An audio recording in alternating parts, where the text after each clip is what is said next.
Ils m'ont servi un verre pour me faire dormir et voler toutes mes économies.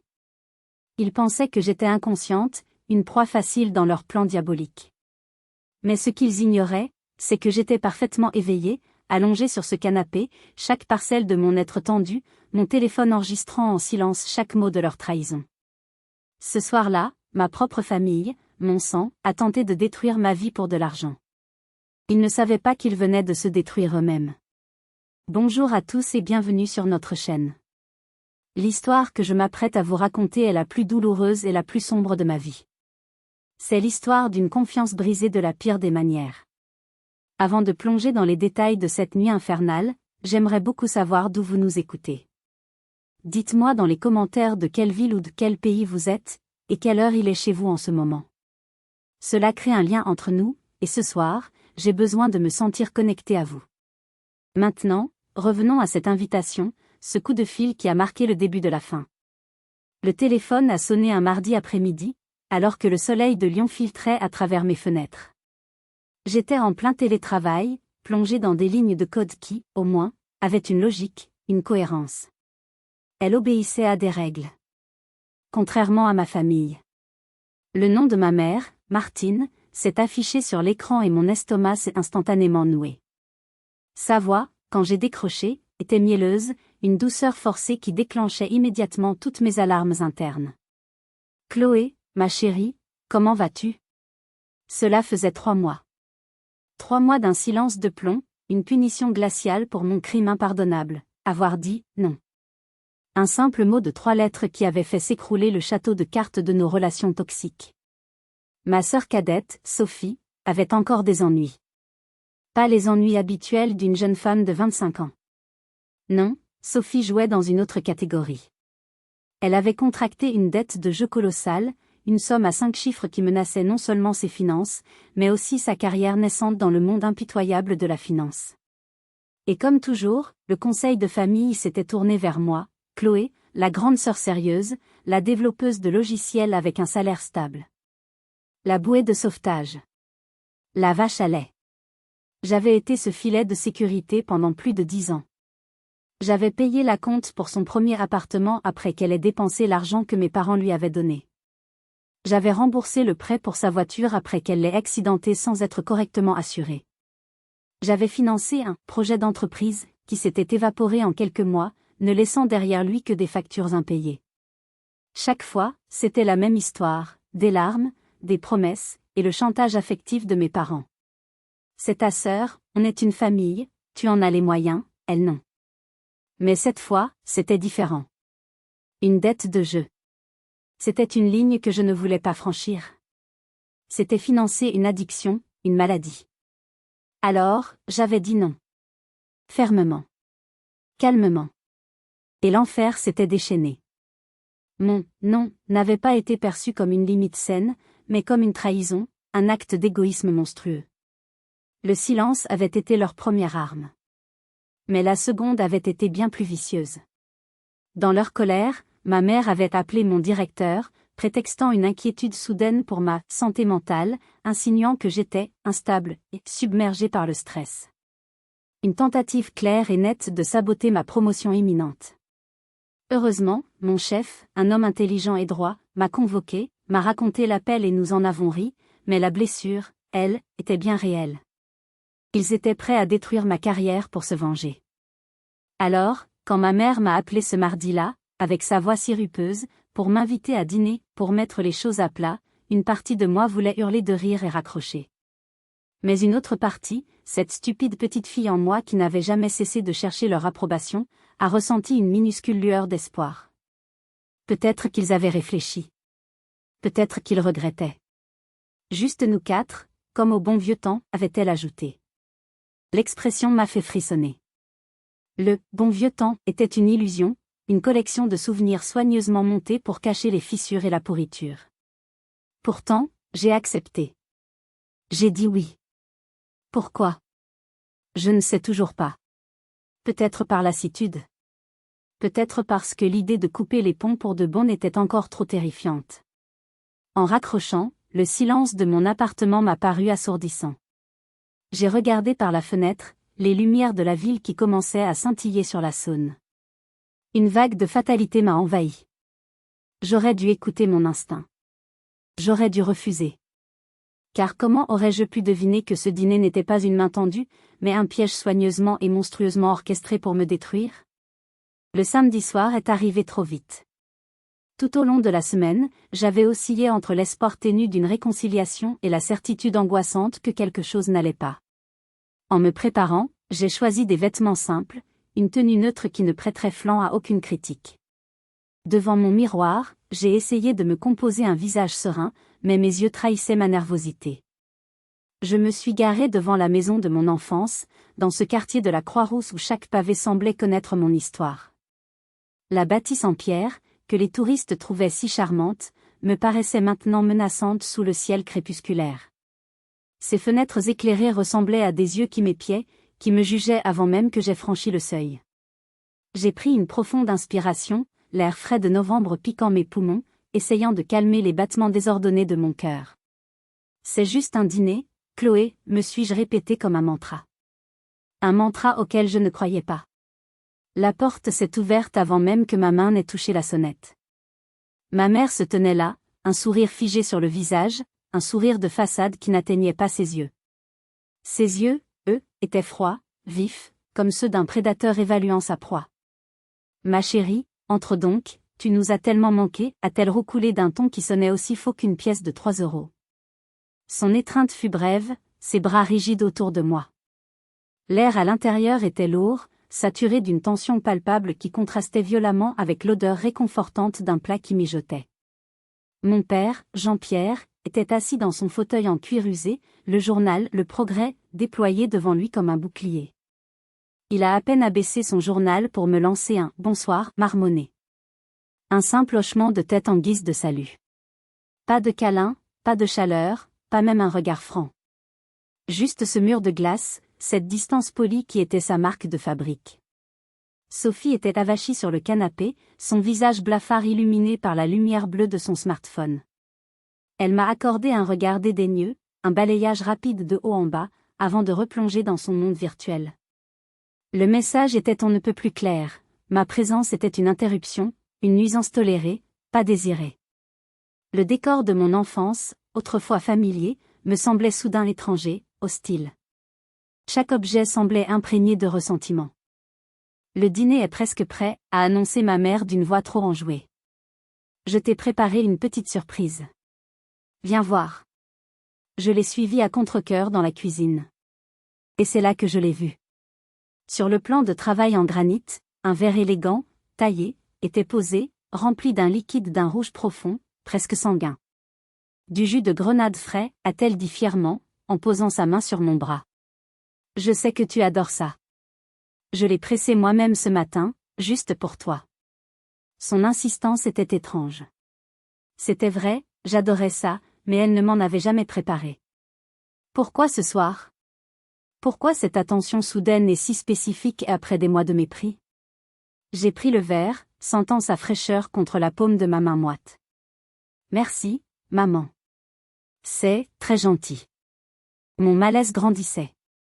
Nous nous sommes assis à table. Le silence était pesant, seulement brisé par le cliquetis des couverts contre la porcelaine. La conversation était un champ de mine de sujets à éviter. On parlait de la météo, des travaux sur le périphérique, de tout et de rien, mais surtout pas de l'éléphant au milieu de la pièce, notre famille en ruine. Chaque mot semblait calculé. C'est alors que, sous la table, mon téléphone, posé sur mes genoux, a vibré. Une vibration discrète, mais qui a résonné en moi comme un coup de tonnerre. Discrètement, j'ai baissé les yeux et j'ai regardé l'écran. Un numéro inconnu.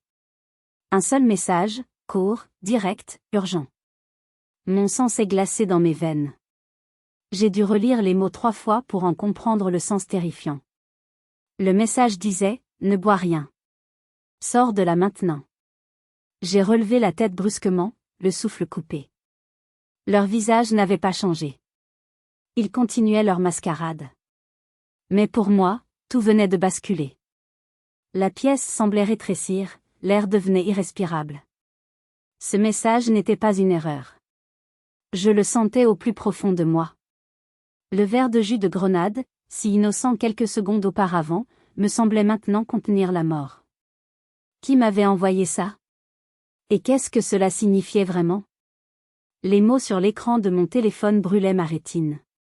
Ne bois rien. Sors de là maintenant. Autour de moi, le dîner continuait comme si de rien n'était. Mon père parlait de politique, ma mère hochait la tête en souriant, mais leurs yeux me lançaient des regards furtifs. Ils attendaient. Ils attendaient que je boive. Mon esprit tournait à 1000 à l'heure. Était-ce une blague de mauvais goût? Une erreur de numéro? Ou quelque chose de bien plus sinistre? Je devais savoir. Je devais m'isoler. J'ai posé ma serviette sur la table, essayant de contrôler le tremblement de mes mains. Excusez-moi, ai-je dit, ma voix sonnant étrangement calme à mes propres oreilles. Je dois juste aller aux toilettes. Je reviens tout de suite. Personne n'a protesté.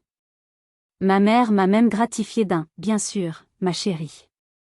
En me levant, mon regard a croisé le sien. Pendant une fraction de seconde, j'ai cru déceler une lueur de triomphe, une impatience malsaine. Ou peut-être que la paranoïa commençait à me gagner. Je n'ai pas utilisé les toilettes du rez-de-chaussée, trop proches, trop exposées. J'ai grimpé les escaliers 4 à 4, le cœur battant à tout rompre contre mes côtes. J'avais besoin d'un sanctuaire, d'un endroit où je pouvais m'enfermer à double tour. La salle de bain de mon ancienne chambre, au bout du couloir, ferait l'affaire. J'ai fermé la porte derrière moi et j'ai tourné le vieux verrou en laiton. Le clic rassurant du métal m'a donné un bref répit. Je me suis appuyé contre la porte, le carrelage froid s'infiltrant à travers mes vêtements, et j'ai essayé de reprendre mon souffle. J'ai regardé le message à nouveau.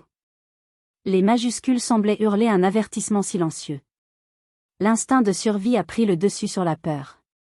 J'ai appuyé sur l'icône d'appel à côté du numéro et j'ai porté le téléphone à mon oreille. Chaque sonnerie était une éternité. Puis, une voix masculine, basse et nerveuse, a répondu. « Allô? Qui est-ce » ai-je demandé, ma propre voix un murmure étranglé. Il y a eu une pause, comme une hésitation. « C'est Lucas. » Lucas. Le petit ami de Sophie. Ou plutôt, l'ex. Leur relation avait été un long fleuve tumultueux, une succession de ruptures dramatiques et de réconciliations passionnées. Je ne l'avais jamais beaucoup apprécié, le trouvant un peu trop lisse, un peu arrogant. Mais en cet instant, sa voix était la seule chose qui se dressait entre moi et un danger que je commençais à peine à entrevoir. « Lucas? Comment as-tu eu mon numéro?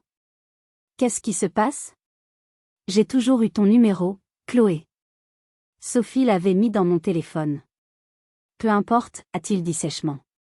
Écoute-moi attentivement. Tu es en danger. Tu dois sortir de cette maison. Je suis sérieux. Tout de suite. » Son ton était dénué de toute ambiguïté. C'était de la peur pure. Mais pourquoi? Qu'est-ce qu'ils ont fait? Le puzzle commençait à s'assembler dans mon esprit, formant une image monstrueuse. Il a hésité, le son de sa respiration rapide et saccadée. Le jus. Le jus de grenade que ta mère t'a servi. N'en bois surtout pas une seule goutte. Fais-moi confiance. Mon regard s'est instinctivement tourné vers la porte, comme si je pouvais voir le verre empoisonné à travers le bois. Qu'est-ce qu'il y a dedans? Des somnifères, a-t-il lâché, et le mot a explosé dans le silence de la petite pièce. Des somnifères puissants. Je les ai entendus. Ils veulent que tu t'endormes, que tu perdes connaissance ici, sur leur canapé. Les mots flottaient dans l'air, irréels et pourtant terriblement logiques. Ma propre famille. Ma mère, qui avait pressé le jus, elle-même. Mon père, silencieux et complice. Ma sœur? Pourquoi, ai-je réussi à articuler, même si je connaissais déjà la réponse? Pourquoi ferait-il ça? Un rire amer et sans joie a éclaté à l'autre bout du fil. L'argent, Chloé. Toujours l'argent. Sophie est endettée jusqu'au cou. Les gens à qui elle doit de l'argent sont devenus très impatients. Ils ont besoin de tes économies. Le plan est simple. Une fois que tu seras inconsciente, ils utiliseront ton pouce pour déverrouiller ton téléphone et vider tes comptes. Chaque mot était un coup de poignard en plein cœur. C'était donc ça. Pas une réconciliation. C'était une embuscade. Une tentative de vol prémédité, aggravée par l'administration d'une substance, orchestrée par les personnes qui m'avaient mise au monde. La nausée m'a envahi, une vague de dégoût si forte que j'ai dû me retenir au lavabo. Que devais-je faire? Appeler la police? M'enfuir en hurlant? Comment sais-tu tout ça, Lucas? Ai-je demandé, ma voix tremblante se raffermissant. J'avais besoin de tous les détails. Je suis passé plus tôt dans l'après-midi, a-t-il expliqué, sa voix plus basse, plus conspiratrice. Officiellement pour récupérer le reste de mes affaires. Sophie pensait que j'étais partie, mais j'ai oublié mon chargeur dans le salon. Je suis revenu sur mes pas et je les ai entendus dans la cuisine. Ils ne m'ont pas vu. Ils finalisaient leur plan immonde. Ta mère écrasait les pilules dans un mortier pour les mélanger au jus. Ton père lui disait de bien tout dissoudre pour que tu ne sentes rien. C'était surréaliste, Chloé. Comme une scène de film. L'image était si grotesque, si monstrueuse, que mon esprit refusait presque de l'accepter. Ma mère, avec son pilon et son mortier, préparant une potion pour endormir sa propre fille. Pourquoi tu m'aides, Lucas? Après tout ce que Sophie t'a fait. Sa voix s'est adoucie, teintée d'un regret sincère. Parce que Sophie m'a détruit financièrement et émotionnellement. J'ai été stupide, j'étais amoureux. Mais elle m'a menti, m'a manipulé, a vidé mon compte en banque petit à petit. J'ai tout perdu. Mais toi, tu es sa sœur. Tu as toujours été droite avec moi, tu as toujours été là pour elle malgré tout. Et regarde comment elle te remercie. Je ne pouvais pas laisser faire ça. Personne ne mérite une telle trahison. Ces mots, venant de cet allié improbable, ont agi comme un électrochoc. La tristesse et la peur qui m'avaient paralysé se sont transformées en une colère froide, une rage glaciale et lucide. Il n'allait pas s'en tirer comme ça. Merci, Lucas, ai-je dit, ma voix soudainement nette et précise. Merci infiniment. Fuis, Chloé. Ne joue pas les héroïnes. Sors de là et ne te retourne pas. Ne t'inquiète pas, ai-je répondu, un plan commençant déjà à germer dans mon esprit. Je vais sortir. Mais pas avant d'avoir ce dont j'ai besoin. J'ai raccroché. Le silence de la salle de bain était maintenant mon allié. Ce n'était plus un refuge, c'était mon quartier général. Je me suis regardé dans le miroir. Mon visage était pâle, mes yeux cernés, mais ils brillaient d'une lueur nouvelle. Ce n'était plus de la peur. C'était de la détermination pure. Ils avaient voulu me traiter comme une victime, un agneau sacrificiel sur l'autel de leur cupidité. Ils allaient découvrir à leurs dépens qu'ils venaient de réveiller un loup. Mon esprit, habitué à résoudre des problèmes complexes, s'est mis en marche. Je suis développeuse de logiciels, spécialisée dans la sécurité des systèmes. Je passe mes journées à anticiper les failles, à construire des forteresses numériques, à penser comme un pirate pour mieux les contrer. Ce soir, ma famille était les pirates. Et ma vie était le système qu'ils essayaient de pénétrer. L'adrénaline a afflué, aiguisant mes sens. Ils voulaient mon téléphone. Ils voulaient mon empreinte digitale. Très bien. Je n'allais pas leur refuser l'accès. Au contraire, j'allais leur ouvrir la porte en grand, les laisser entrer dans un piège qu'ils ne verraient jamais venir. Mes doigts ont volé sur l'écran. Première étape, l'application bancaire. J'ai navigué dans les paramètres de sécurité. En moins de 30 secondes, j'ai activé l'authentification à 2 facteurs pour toute transaction. Désormais, en plus de mon empreinte, il faudrait un code unique généré par une application tierce, un code qui change toutes les 30 secondes. Ils pouvaient avoir mon pouce, mais ils n'auraient jamais ce code. La tentative de virement serait enregistrée par la banque, horodatée, mais bloquée net. C'était la première partie du piège. Deuxième étape, la plus cruciale, les preuves. Une accusation sans preuve n'est qu'une parole contre une autre. Je les connaissais. Ils nieraient tout, me traitant de menteuse, d'hystérique. J'ai ouvert une application discrète d'enregistrement audio. J'ai activé l'enregistrement en arrière-plan. Pas de lumière rouge, pas de notification, pas d'icône visible. Le microphone de mon téléphone était désormais une oreille invisible, prête à capter leur confession. C'est un moment terrible, de se retrouver face à une telle trahison. Je me demande souvent ce que les autres auraient fait. Si vous aviez été à ma place, dans cette salle de bain, sachant ce que vous saviez, quel aurait été votre plan? Auriez-vous fui en hurlant? Les auriez-vous confrontés directement? Dites-le-moi dans les commentaires, votre avis m'intéresse énormément. Le plan était en place. Mon cœur battait la chamade, mais mon esprit était d'un calme olympien. J'ai pris une profonde inspiration, j'ai tiré la chasse d'eau pour justifier ma longue absence, et je me suis lavé les mains, regardant mon reflet dans le miroir. La femme qui me regardait n'était plus la même que celle qui était entrée dans cette pièce 10 minutes plus tôt. La peur avait été remplacée par une détermination de fer. J'allais jouer la comédie de ma vie. J'ai déverrouillé la porte et je suis descendue. En arrivant en bas des escaliers, j'ai vu ma mère qui m'attendait dans le couloir, l'inquiétude feinte peinte sur son visage.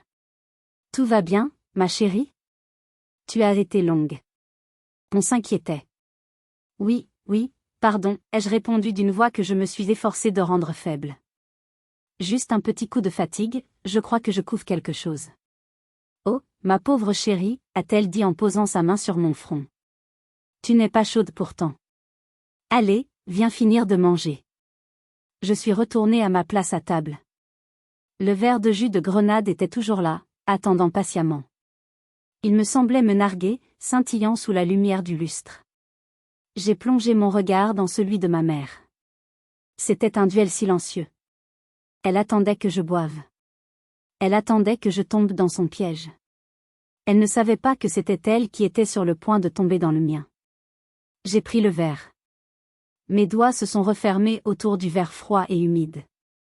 J'ai levé les yeux vers eux et j'ai esquissé un petit sourire triste. À nous. À la famille, ai-je dit doucement.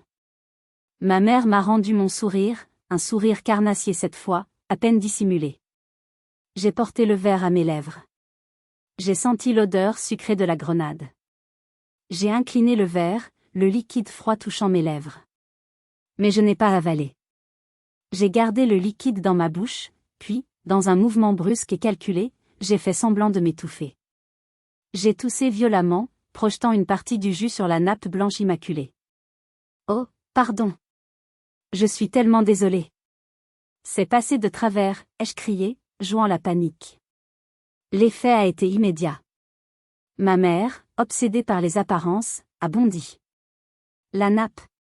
C'est de la soie, elle vient de chez ma grand-mère, a-t-elle gémi, se précipitant pour éponger le liquide rouge avec sa serviette. Mon père et Sophie se sont également levés, leur visage un mélange de contrariété et d'agacement. C'était la diversion parfaite. Profitant de la confusion générale, alors que tous les regards étaient tournés vers la tache grandissante, j'ai discrètement penché mon verre au-dessus du pot d'un grand ficus qui se trouvait juste à côté de la table. En une seconde, j'ai vidé le reste de son contenu mortel dans la terre. Personne n'a rien vu. Quand je me suis redressée, le verre était presque vide, ne contenant plus que quelques gouttes. Je suis vraiment confuse, pardonnez-moi, ai-je répété, la main sur mon cœur pour simuler une toux persistante. Ce n'est rien, ma chérie, ce n'est rien, a dit ma mère, son irritation à peine masquée par une fausse bienveillance. Un accident, ça arrive. Je me suis rassise, le cœur battant la chamade. La première partie du plan avait fonctionné. Maintenant, venait la plus difficile, la plus dangereuse, la performance. J'ai attendu quelques minutes, piquant mollement dans mon assiette. Puis, j'ai commencé le spectacle. J'ai posé ma fourchette. J'ai porté une main à mon front, comme si le monde tournait. Je ne me sens pas très bien, tout à coup ai-je murmuré, ma voix tremblante. Avant de continuer, je dois vous prévenir.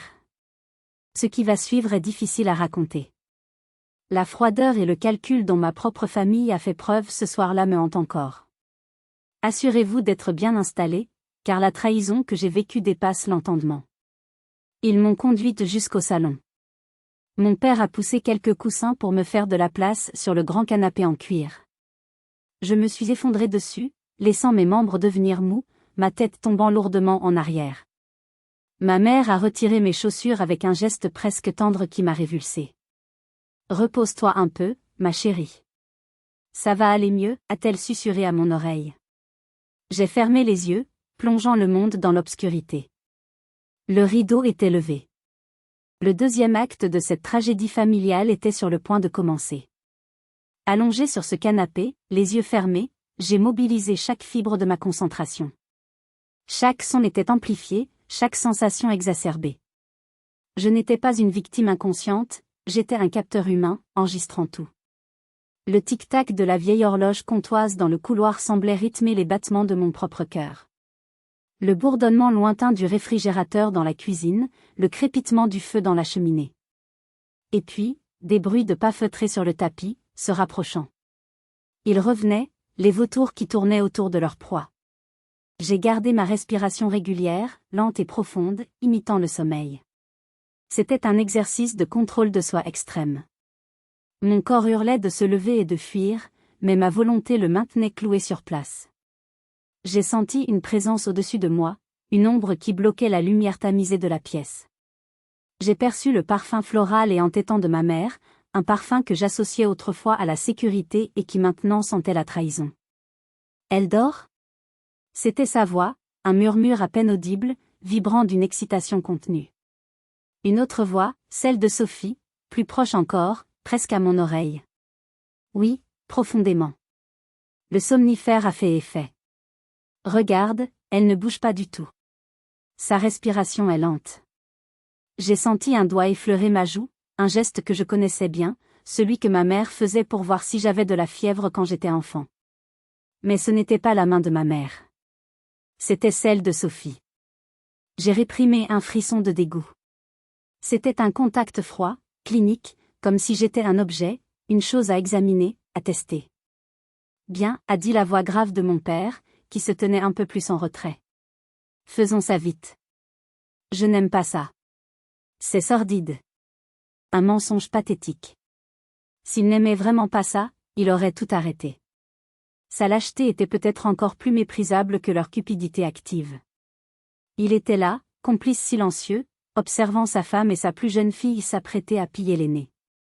J'ai entendu le bruit subtil d'une fermeture éclair, celui de mon sac à main qu'ils avaient dû ramener dans le salon.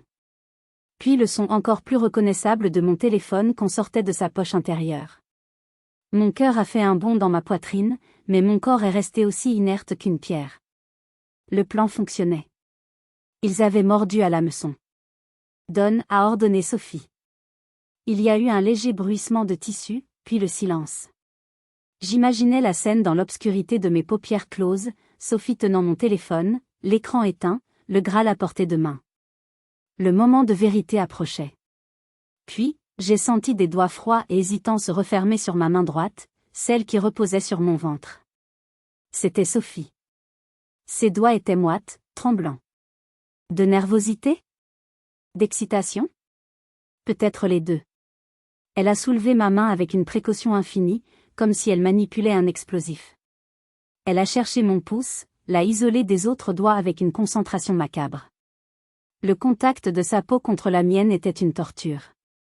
C'était la main de ma sœur, la même main que j'avais tenue quand elle avait peur de l'orage, la même main que j'avais aidé à tenir un crayon pour écrire son nom. Maintenant, cette main était en train de me violer, de me trahir de la manière la plus abjecte qui soit. Une larme a perlé sous ma paupière close, une seule larme chaude de rage et de chagrin, qui a roulé silencieusement sur ma tempe et s'est perdue dans mes cheveux. J'ai prié pour qu'il ne la voie pas, pour qu'il la prenne pour de la sueur. J'ai senti mon pouce être guidé, sa pulpe cherchant le capteur d'empreinte. Puis une légère pression. Une pause d'une seconde qui a duré une éternité. Et enfin, une légère vibration. Le téléphone était déverrouillé. Un soupir de soulagement collectif, à peine audible, a parcouru la pièce. J'y suis, a chuchoté Sophie, sa voix pleine d'un triomphe contenu. Le piège était grand ouvert. Avait-il la moindre idée de ce qui les attendait à l'intérieur ? Le silence dans la pièce était électrique, chargé de leur cupidité. Je pouvais presque entendre les rouages de leurs esprits avides tourner, déjà en train de dépenser l'argent qu'ils n'avaient pas encore volé. Allongé là, jouant mon rôle à la perfection, j'étais plus alerte que jamais. Chaque tapotement de Sophie sur l'écran de mon téléphone résonnait dans ma tête comme un coup de marteau sur un cercueil. Alors, a pressé mon père depuis l'autre bout de la pièce, sa patience légendairement courte visiblement à bout. Tu as trouvé l'application ? Oui, c'est bon, je suis sur son compte courant, a répondu Sophie, sa voix un mélange d'excitation et de nervosité. Il y a eu une pause, le temps qu'elle lise les chiffres à l'écran. Puis elle a sifflé entre ses dents, un son de surprise et d'envie. Waouh! Elle a bien plus que ce que je pensais. La salope, elle nous disait toujours qu'elle était juste. Ne t'attarde pas là-dessus et concentre-toi, à couper ma mère d'un ton sec. Fais le virement et finissons-en. On prend combien exactement? Tout, a dit Sophie sans la moindre hésitation, sa voix dure. On prend tout. Elle nous le doit bien, après tout. Non, a immédiatement contredit mon père, avec une prudence de criminel amateur. Pas tout. Ce serait trop suspect. Elle s'en rendrait compte immédiatement et elle porterait plainte. On prend juste ce dont tu as besoin. 12 000 €. Pas un centime de plus. On dira que c'est un piratage, une fraude à la carte. Sa banque la remboursera peut-être. Elle ne nous soupçonnera jamais, elle est trop naïve. Leur arrogance me donnait la nausée. Ils avaient tout prévu. Le scénario, les excuses. Ils me prenaient pour une idiote sentimentale. C'était leur plus grande erreur. D'accord, 12 000, a concédé Sophie à contre-cœur. J'ai entendu de nouveaux tapotements, précis et rapides, ceux de chiffres qu'on saisit sur un clavier numérique. Je saisis le montant, 12 0 0 0. Je valide le destinataire sur mon RIB, et voilà. Soudain, dans un accès de tension que je ne pouvais plus contenir, j'ai eu un léger spasme à la jambe. Un mouvement involontaire, presque imperceptible, mais mon pied a heurté un coussin du canapé, le faisant tomber au sol avec un bruit sourd. Le silence s'est fait instantanément, un silence de mort. Elle a bougé, a chuchoté Sophie, la voix étranglée par la panique. Je vous jure, je l'ai senti bouger. Mon cœur s'est arrêté de battre. Avait-il découvert mon subterfuge? Je suis resté absolument immobile, retenant même ma respiration, chaque muscle de mon corps contracté. C'est juste un spasme. Les gens font ça en dormant, a grogné mon père, mais j'ai décelé une pointe de panique dans sa voix. Arrête d'être paranoïaque et dépêche-toi. Et si la voisine, cette fouineuse de Madame Dubois, nous a vus par la fenêtre? Elle passe son temps à épier tout le quartier. Rassurée par cette explication boiteuse, Sophie a repris. Ok. Je confirme le virement. Il y a eu une nouvelle pause, plus longue cette fois. Je l'imaginais, le doigt en suspens au-dessus de l'écran, prête à valider le vol, à commettre l'irréparable. J'ai presque souri dans l'obscurité de mes paupières closes. Allez-y, appuyez sur ce bouton. Tombez dans mon piège. Alors, a encore demandé mon père, au bord de la crise de nerfs. Attends, il y a un problème. La voix de Sophie avait changé. Le triomphe avait laissé place à une confusion totale. Quel problème? A demandé ma mère en s'approchant. Et c'est là que ma sœur a prononcé les mots que j'attendais, les mots les plus doux et les plus victorieux que j'ai jamais entendus. Mince. Ça demande un code de vérification. Une authentification à 2 facteurs. Une quoi? A demandé mon père, complètement perdu. Un deuxième code, a expliqué Sophie, sa voix montant dans les aigus de la frustration. Il est envoyé sur une autre application. Je ne peux pas faire le virement sans ça. Elle a dû activer cette saloperie récemment. Un silence de mort s'est abattu sur la pièce. Le grain de sable venait de gripper leur belle mécanique.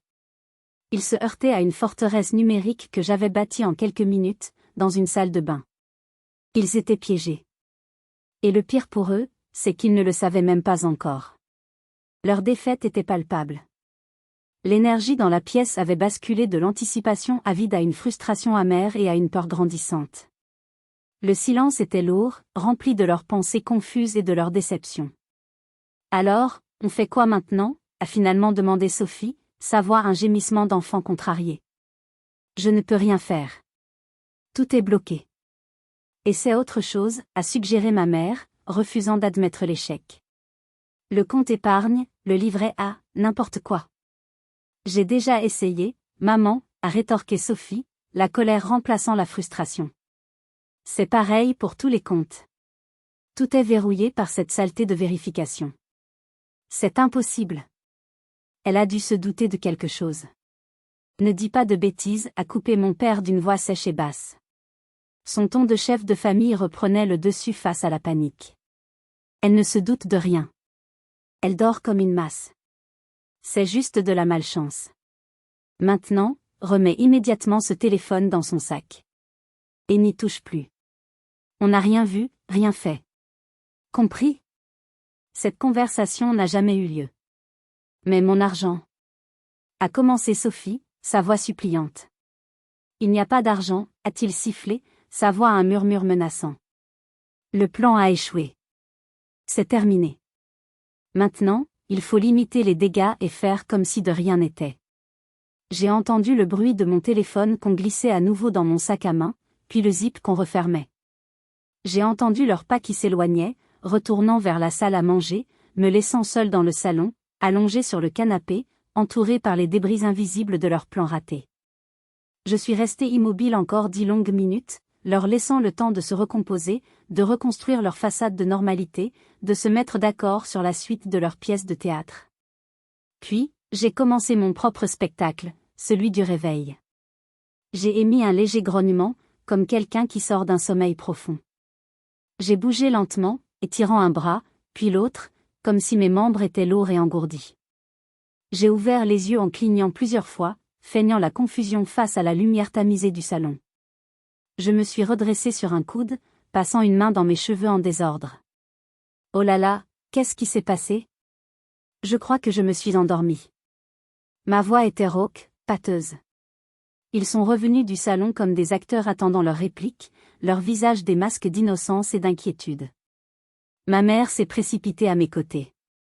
Tu t'es assoupie, ma chérie. Tu étais tellement fatiguée. On n'a pas voulu te réveiller. Son jeu était presque parfait. Je ne sais pas ce qui m'a pris, ai-je dit, en me frottant les yeux. Je me sens toute chose. Vraiment désolée d'avoir gâché la soirée. Ne dis pas de bêtises, a dit mon père, son ton faussement jovial sonnant terriblement creux. Le plus important est que tu te reposes. Tu travailles trop. Je me suis levée, un peu chancelante pour la forme, et j'ai récupéré mon sac. Mon téléphone était à l'intérieur, mon précieux témoin silencieux. Je crois que je ferais mieux de rentrer, ai-je annoncé. J'ai une grosse journée de travail demain. Aucun d'eux n'a protesté. Au contraire, un soulagement à peine dissimulé a parcouru leur visage. Ils voulaient que je parte. Ils voulaient que le rideau tombe sur cette soirée désastreuse. En me dirigeant vers la porte d'entrée, le rituel absurde des adieux a commencé. Ma mère s'est approchée pour me serrer dans ses bras. Son étreinte était rigide, froide. C'était comme serrer une statue de marbre. Puis ce fut le tour de mon père. Il m'a maladroitement tapoté l'épaule, son regard fuyant le mien. Enfin, Sophie. Elle s'est tenue à distance, les bras croisés, un simple « salut » marmonné entre ses dents. En franchissant ce seuil pour ce que je savais être la toute dernière fois, une vague de tristesse m'a submergée. Ce n'était pas la fin d'une soirée. C'était la fin de ma famille. La fin de l'illusion que j'avais entretenue pendant trop d'années.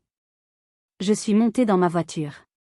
Dans le rétroviseur, je les ai vus tous les trois sur le pas de la porte, me regardant partir. 3 silhouettes unies par leur secret sordide. Ils pensaient que c'était fini. Ils ne savaient pas que mon plan ne faisait que commencer. La destination de mon GPS n'était pas mon appartement. C'était le commissariat de police central de Lyon. La conduite jusqu'au commissariat s'est faite dans un état second. Les lumières de la ville défilaient sur le pare-brise humide, mais je ne les voyais pas. Mon esprit était un maelstrom d'émotions contradictoires. La rage, le chagrin, la peur, mais aussi une étrange forme de détermination. Je revivais en boucle la scène dans le salon, les murmures, le contact froid des doigts de ma sœur sur ma main. La trahison était une blessure physique, une brûlure dans ma poitrine. Je me suis garée sur une place visiteur devant le bâtiment imposant et je suis restée un long moment dans ma voiture, le front appuyé contre le volant froid. Le silence de l'habitacle était assourdissant.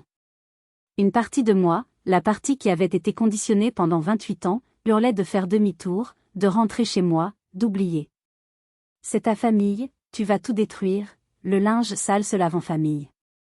Toutes ces phrases, Tous ces préceptes toxiques qu'on m'avait inculqués remontaient à la surface. Mais une autre voix, plus forte, plus claire, une voix que je ne reconnaissais qu'à peine comme la mienne, me disait que le silence était le complice des bourreaux. Que le linge sale qu'ils voulaient cacher était un crime. Que les liens du sang n'étaient pas une licence pour empoisonner, voler et trahir. Ce n'étaient plus des liens. C'étaient des chaînes. Et si je ne les brisais pas ce soir, elles finiraient par m'étrangler.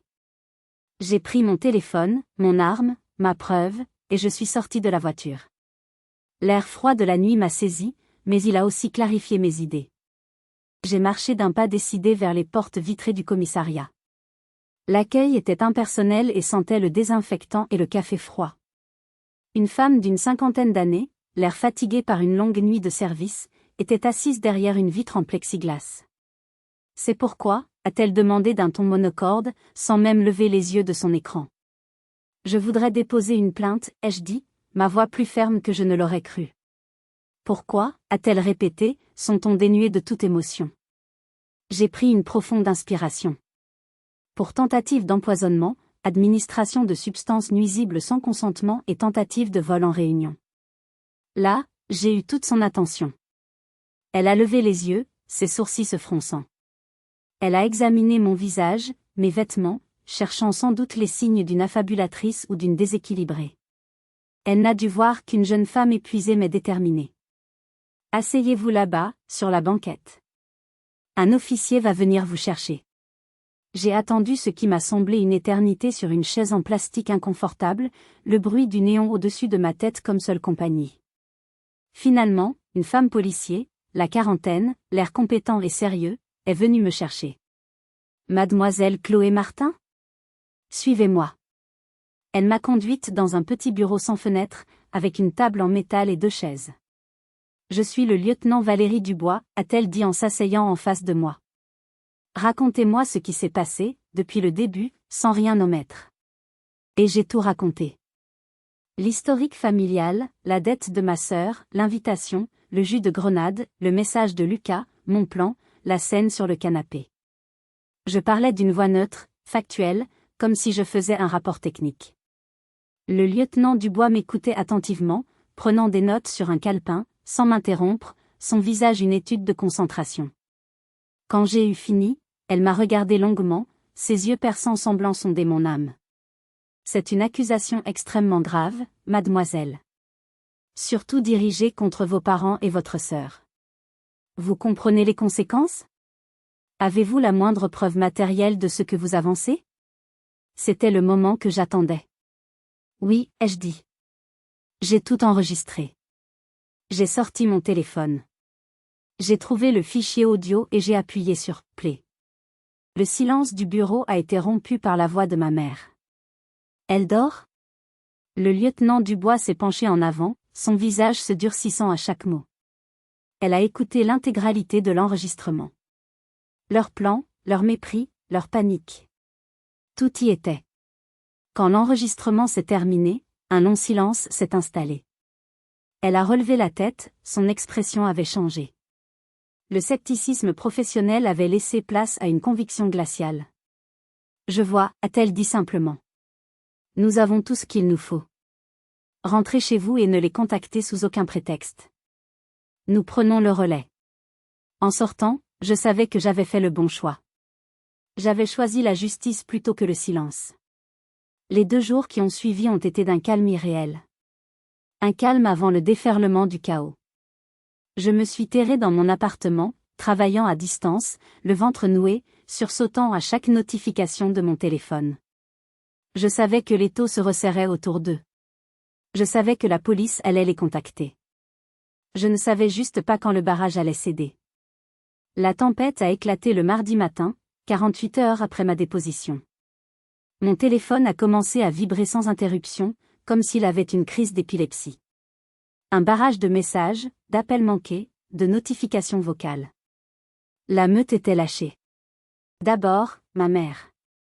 Une série de messages textes, chacun plus hystérique et accusateur que le précédent. La police est venue à la maison. Qu'est-ce que tu as fait ? Réponds-moi immédiatement, Chloé. C'est un cauchemar. Comment as-tu pu faire ça à ta propre famille? Après tout ce qu'on a fait pour toi. Tu es un monstre sans cœur. Tu nous envoies en prison pour une stupide histoire d'argent? Tu nous détruis. Tu détruis ton père, ta sœur. J'ai honte d'être ta mère. Je lisais les messages, le cœur serré, mais une partie de moi restait froide, presque clinique. C'était leur technique habituelle, celle qu'ils avaient utilisée toute ma vie, inverser la culpabilité, se poser en martyr, faire de moi la méchante de l'histoire. Il n'y avait pas un mot de remords, pas une once de reconnaissance de leurs actes. Juste de la fureur et de l'auto-apitoiement. Je n'ai pas répondu. Puis ce fut le tour de Sophie. Elle n'a pas pris la peine d'écrire. Elle a laissé un message vocal, hurlé, saturé de rage. J'ai dû éloigner le téléphone de mon oreille. Sa voix était tremblante, mais pas de regret. De haine pure. Tu as tout gâché, Chloé. Tout. Tu es une salope égoïste. C'était juste un malentendu, on allait te rembourser, bien sûr. Tu es complètement folle, paranoïaque. Tu vas payer pour ça, je te le jure. Je vais te détruire. Un malentendu. Tenter de droguer et de voler sa propre sœur était un malentendu. J'ai effacé le message, un goût amer de bile dans la bouche. Sa détresse n'était pas celle d'une personne qui regrette, mais celle d'un enfant capricieux à qui on a retiré son jouet. Enfin, mon père. Il a appelé. J'ai regardé son nom s'afficher, et j'ai laissé l'appel aller sur la messagerie. Sa voix, habituellement si calme et mesurée, était un grondement de fureur contenue, ce qui la rendait encore plus terrifiante. Tu as brisé cette famille. Tu as choisi des étrangers en uniforme contre ton propre sang. Tu penses que la justice va t'apporter quoi que ce soit? Tu as ouvert la boîte de Pandore, Chloé. On ne fait pas ça aux siens. Tu vas le regretter amèrement. Leur réaction unanime a été la confirmation finale, la preuve ultime que j'avais pris la seule et unique bonne décision. Si vous avez déjà eu affaire à des personnalités narcissiques, vous reconnaîtrez sûrement leur incapacité à accepter la responsabilité et leur talent pour retourner la situation contre vous, pour vous faire porter le chapeau de leur propre toxicité. J'ai pris une grande inspiration, et j'ai agi. J'ai bloqué leurs numéros. Un par un. Maman. Papa. Sophie. J'ai bloqué leurs profils sur tous les réseaux sociaux. J'ai quitté les derniers groupes de discussion familiaux. J'ai fait le vide, un nettoyage numérique et émotionnel.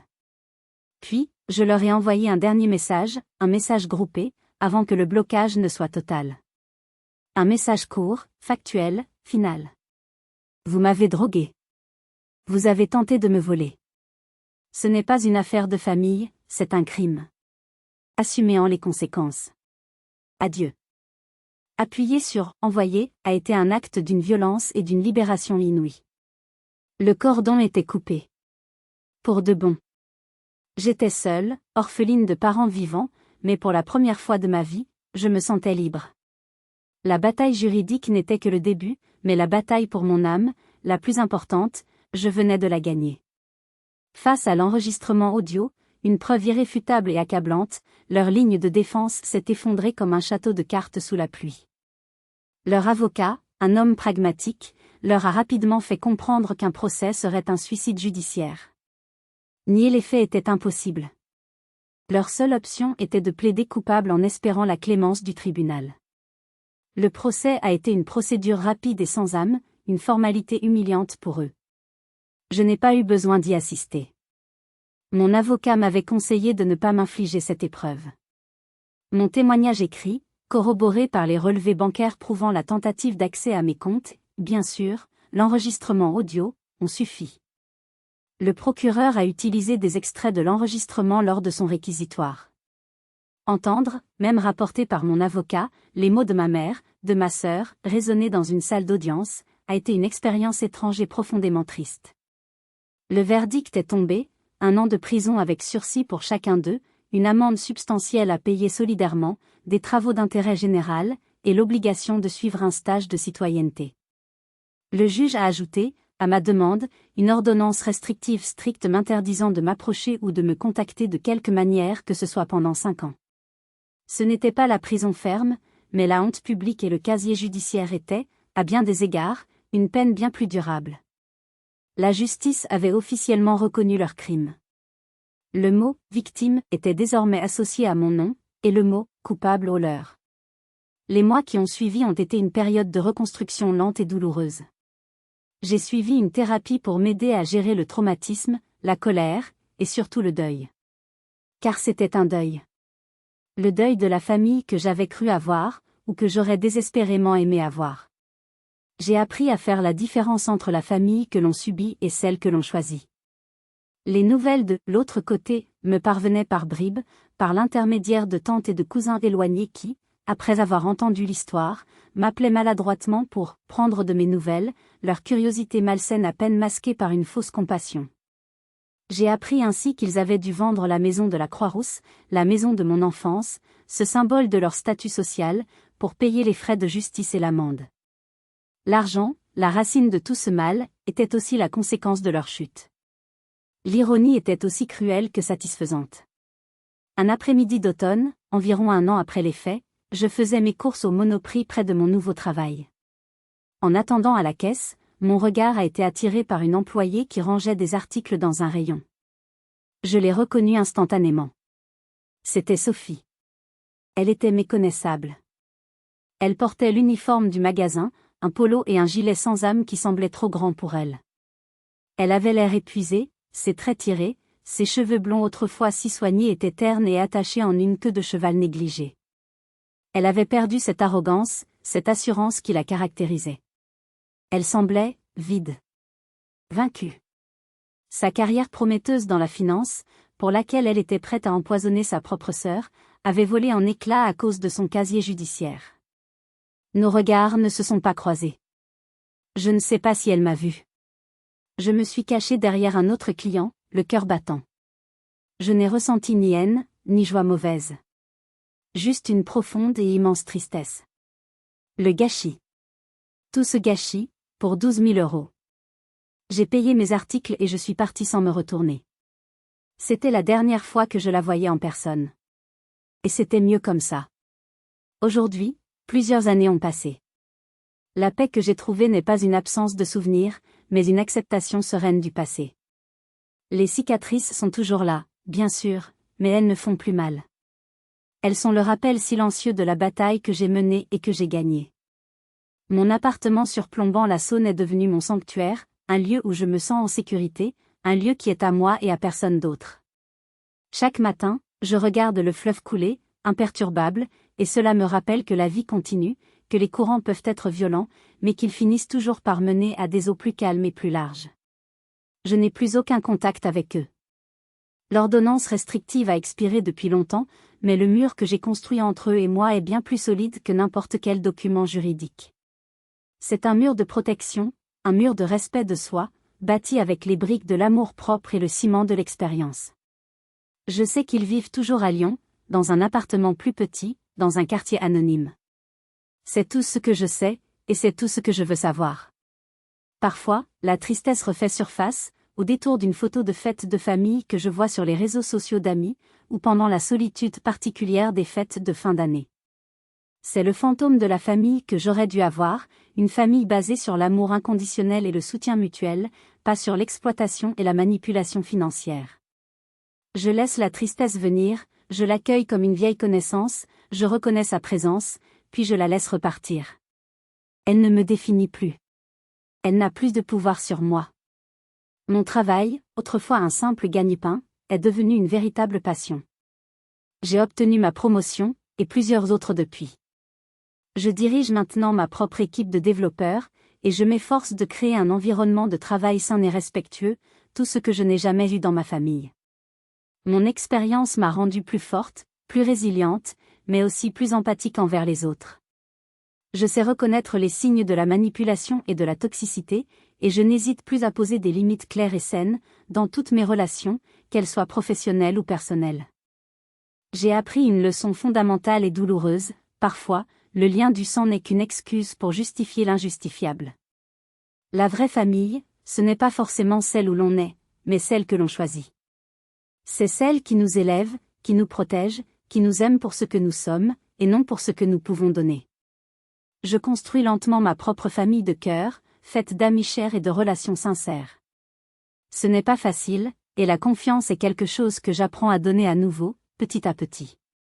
Mais pour la première fois de ma vie, je me sens digne d'être aimée pour moi-même. Cette histoire est la mienne, mais je sais que je ne suis pas la seule. Les drames familiaux, les trahisons liées à l'argent ou à la jalousie, sont des blessures secrètes que beaucoup de gens portent en eux. Avez-vous déjà dû faire un choix impossible pour vous protéger d'un proche? Pensez-vous que j'ai été trop loin en dénonçant ma propre famille à la justice, ou était-ce la seule solution pour survivre? J'aimerais vraiment lire vos histoires et vos réflexions dans les commentaires. Votre expérience peut aider quelqu'un d'autre à se sentir moins seul et à trouver le courage d'agir. Si cette histoire a résonné en vous, si elle vous a touché ou révolté, merci de laisser un like pour soutenir notre travail. Et n'oubliez pas de vous abonner à la chaîne et d'activer la cloche pour ne manquer aucune de nos prochaines histoires. Votre soutien est incroyablement précieux. Merci de m'avoir écouté jusqu'au bout. Prenez soin de vous, et n'oubliez jamais de vous choisir en premier.